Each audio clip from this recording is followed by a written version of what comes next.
Hi, and welcome to Omni Edition Garden City. I am Dan York, and with me is Doc Dougherty, the city manager for the city of Garden City. Welcome to the program, sir. Thank you very much. Appreciate it. Want to talk about the Radcliffe Center, what is the Schoolcraft Community College Radcliffe Center now. Just as a little bit of history, that is previously Radcliffe Junior High. Was built in the 60s when Garden City had 4 junior highs and 2 high schools. It was taken over by Schoolcraft College during the 80s. Schoolcraft College has decided that they are moving on from that center, and an opportunity came about for the city to get involved and to purchase this building. Yes. Last fall, representatives from Schoolcraft College came to City Hall to meet with myself, the zoning administrator, and our building official. And the discussion ensued of the point that they were looking to tear down Radcliffe Center, the building, tear it down, and have a developer build 62 homes on the property. That was in the fall. Now, our objective was to, their objective was for the city to help fund the demolition of the building itself. So as we looked at this project, it was a question of the city's going to help fund the demolition of the building so that the new homes are built, where the city would then make money back on tax money from the homes. Currently, the city makes 0 in revenue from Schoolcraft College, being a college. They're a nonprofit. If homes are built, the city then will be able to receive funding through the taxes of the new homes. So overall, it seemed like a good idea. But then as we got into the detail weeds a little bit more, the Schoolcraft College hope was for them to tear the building down for about $1 million. And then over the next 20 years, the city would help fund them back for the destruction, meaning Schoolcraft wouldn't actually spend any money tearing the building down. The city would fund it back, and then they would sell the property to a developer to have the homes built. And that demolition was 5 times the amount of what Schoolcraft College was being paid for the property. Yes, absolutely. And we didn't know that at the time. And their objective, really, big picture, I believe, was they have a great campus up in Livonia. They were done with working in Garden City with this sub-satellite office or so school. So they decided to move all operations up there. They were looking to try to leave something for the city that could be a benefit to us, and 62 homes with new tax money is certainly a benefit. Sure. At no point did we or they ever think about the idea of keeping it as a property itself. Okay. So we had a special meeting. They asked to meet with the council.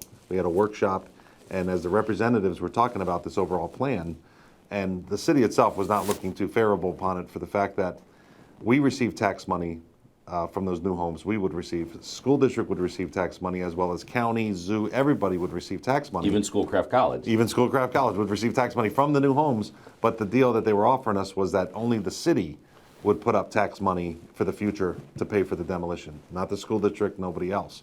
So that really was kind of falling on deaf ears. They still wanted to talk to our council, so we still set up a workshop this past winter. And during the conversation, one of our Councilwoman DeMichael, had asked the question, okay, if we're going to help pay for the demolition of the building, how much are the developers who's buying the property from you, how much are they paying you for the property? 16 acres and a full large building, they said $175,000. And you could feel the air suck out of the room. And it took a moment, the council looked at me and I looked at them, and I brought up the question to them, what if the city bought the property right now for $175,000? The 16 acres and the full building, would you sell it to us? And the gentleman responded and said, Doc, if you give us $175,000, the building is yours right now. And that's when we all looked at each other and the air sucked out of the room again to say, wait a minute. The entire objective on their side was, let's build some houses so the city's happy, we can get some tax money for the future. None of us at that point thought, what if we just took over the whole building? So we ended up going back and forth in discussions about the property itself, of ending at a price of $210,000. That's $175,000 for the building, the 16 acres along with it, and all of the furniture inside, or the majority of furniture inside. Furniture they're not taking. That's correct. And it's a running college right now. So the furniture inside is outstanding condition. It's not some old broken down tables and chairs. Some pieces they're taking that I wanted to hopefully have them keep. But most of the pieces are absolutely staying there. So you're looking at, from my experience in purchasing furniture over the years, you're looking at $400,000, $500,000 worth of equipment throughout that entire building, if you bought new, that we're getting for another $35,000 on top of the $175,000.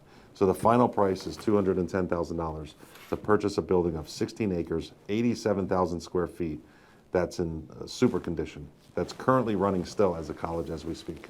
So things to keep in mind about this, and obviously the concept is to transfer the Parks and Recreation programs to Radcliffe that are currently housed in the Maplewood Community Center. Yep. Maplewood Community Center was built sometime in the 50s. I couldn't pull it off the top of my head right now. Radcliffe was built a little bit later. Yes. But primarily, Schoolcraft has really invested a lot of money into the Radcliffe building in the past 10 years. Right. And it is in spectacular shape. Yes, they up to $2 million from the way they put it, including a fire system, suppression system throughout the building itself. It is, and I had no idea how beautiful it was. And they're running paramedic school right now. If you walk into the building itself, there's some asbestos areas that we would take care of when we walk into the building. We would change the lighting to LED lighting, which takes out some of the roofing area or the ceilings area.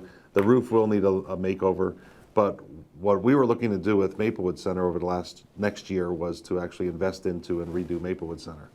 One of the big issues with Maplewood Center is if you plug in a hairdryer right now, the entire place blows. It can't handle any more power for anything. Where if you walk into Radcliffe, you'll see room after room after room of computers everywhere. And that's one of the things we're looking to do in our renovation of Radcliffe or the old Maplewood. Some of the different game rooms we were talking about was a full-blown computer lab. So computer lab of, say, 30 computers where we can actually teach, whether it's seniors to learn how to Skype with their grandkids or high school kids to learn advanced Excel spreadsheet classes and things. We need a really good teaching computer lab somewhere in our city. So that's one of the renovations that we're looking to do over in Radcliffe as far as classes. We're looking at actually creating a system over in Radcliffe where it's a senior center during the day, teenagers in the middle of the afternoon, and then adult programming in the evening. So there would be all types of game rooms, cardio rooms, arts and craft rooms.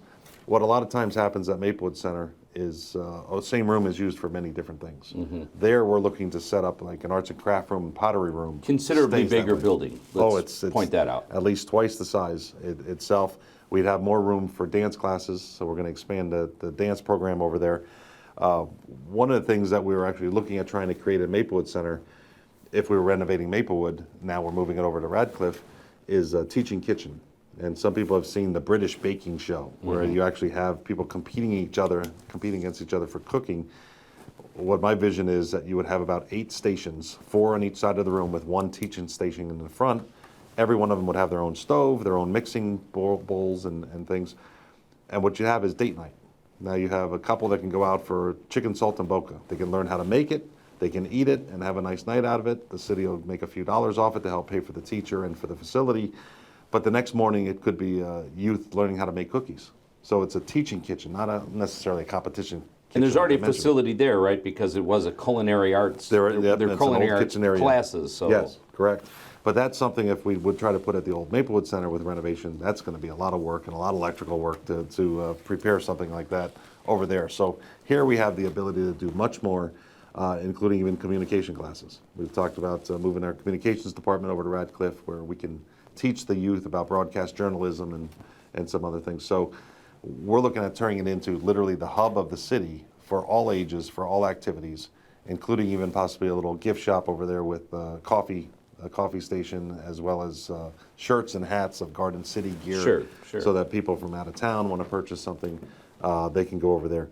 The potential is tremendous. So teen tech, one of the areas in recreation that over the years people have been concerned with is what do you do for the younger kids, the tweens? So who are located right next door at Garden City Junior High School, or Garden City Middle School. And the youth just below that age is Farmington, which is just a few blocks the other direction. So you're hitting that age of, say, 9 to 15. So in Radcliffe, what we're talking about doing is developing a large area called the Teen Tech Program. And it basically is a place for kids to go between the ages of 9 and 15, because once they're over 15, they have other interests. Under 9 gets a little too young, but it's a place to hang out, basically, throughout the day or in the afternoons, to get off the streets and be safe until they go home and work on homework or anything else. But that gives them an opportunity to have a place for themselves to go. So it's almost like a teen cafe or a teen tech program. That I'm very excited about too, because the middle school kids can literally come across the street. Now, the thing about Radcliffe is it won't be where people just show up and just do whatever they want to do. It would be somewhat of a membership, not a cost to it, but a registered place where, so if a child shows up, they don't just walk in and just do whatever they want to do. They would have a little card that they swipe, but they would be registered through their parents so that we know who they are. So it won't be a place where it's just a nut place, everyone's running around. No, it'll be much organized and more structured. Two things we'd like to add on to the building if the funding can come through, we're asking Wayne County for funding and the state for some additional money, would be a full-size gymnasium. There is a gymnasium in the building itself, but it actually has become a stage gymnasium. Right. Schoolcraft has put so much money into it that it's almost too nice to use as a gym now. Yes. So it's got great lighting board across the ceiling that lights up the stage. It would be a great place for our senior luncheons that we have over at Maplewood Center. A lot more room for the senior holiday luncheons, as well as daddy-daughter dances and puppet shows. Staged events. And then a drama class itself we'd like to have there, which could be a feeder system going into our high school drama program. So looking at that, there are no basketball rims right now. It's really not designed for athletic events. So what we've talked about is maybe on the other side of the locker rooms, can we put a big full-size gymnasium for volleyball and for basketball and other programs with a new entrance coming in. So it's a much more inviting entrance. And overall, it just, like I said, becomes a hub of the community for activity all throughout the day. Very excited about it. So it was sort of a no-brainer when it fell into the city's lap, which is really what happened. Yeah. Talk about timing, because Schoolcraft is still operating classes there. Have we physically paid for the building yet? No, our deal is to close on July 1st. They would be done with classes. They've actually said we can go back to May or June, whichever we'd like. So at this point, we just said July 1st now, because some of the renovations we're going to have to do to it to make it more accessible for what we're looking to do with it is going to take a process of bidding out the actual item, receiving the bids, and having a construction company lined up to do some things, including removing some asbestos. There's not a lot, but it's enough to, if we're going to renovate the place for many years, or the new roof that we're going to put on that we're going to be good for 30 years, those are things we want to kind of go through the process now in the spring, take over in July, but operations won't really be moving over there in July. It probably won't be until Christmas or even going into the next year that all of the activities that we have in Parks and Recreation would start to move over there. Right. There is the possibility of the fire station going under construction at the same time. So Radcliffe may be the survival craft for our firefighters. For the fact that there's showers over there, there's rooms they could stay in. So this July, as the fire station goes under construction, we may actually be moving the fire department over there temporarily until we get through the fall of construction of the fire station. And then by next Christmas, the fire station should be completed also. So we're able to use this new facility as a double duty place. So the uses are really endless. The possibilities are endless. The facility is significantly bigger.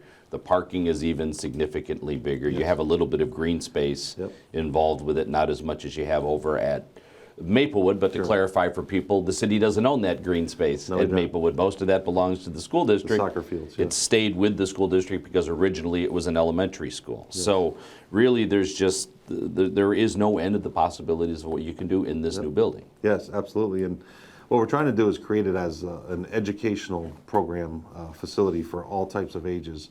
There are 2 rental groups that are actually there right now. There's a Head Start program, which is funded through the county and the state and federal programs. They actually rent space 4 rooms, and they're looking to possibly add 2 more rooms. And then there's a group called T-Lab. It's an international tutoring program that their area is decked out beautifully. You think you're in a Wall Street, a bank of offices and computer monitors and everything.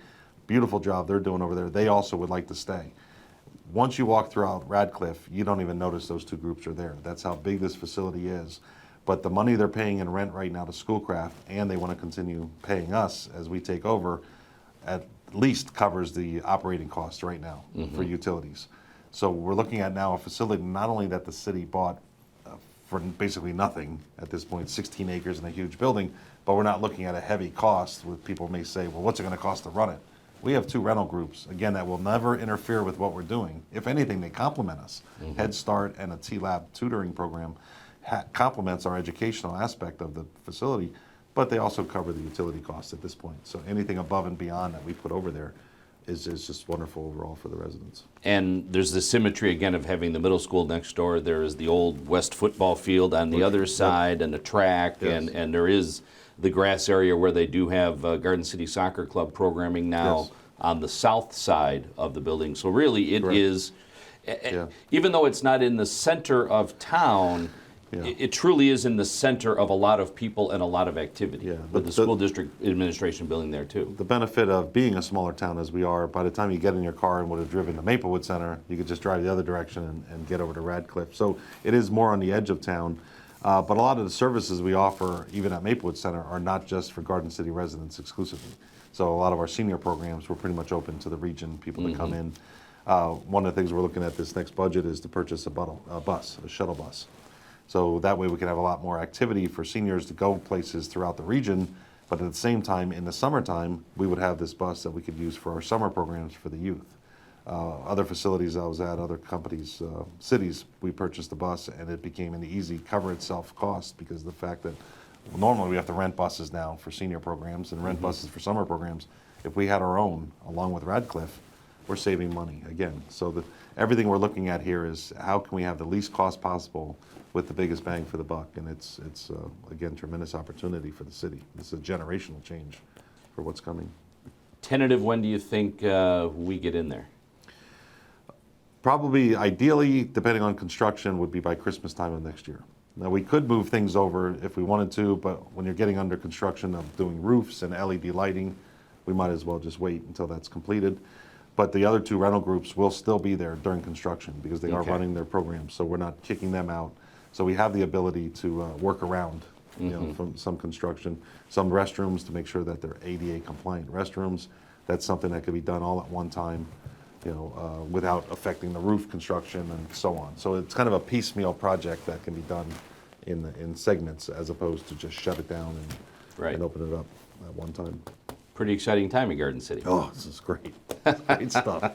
All right, well, I want to thank you for spending time with us and kind of laying this out for people. It's Absolutely. been a lot of information floating around the community about it, and I think people will be excited to find out about this. Great, thank you. All right, thanks for watching Omni Edition Garden City. I'm Dan York. Good night, everybody.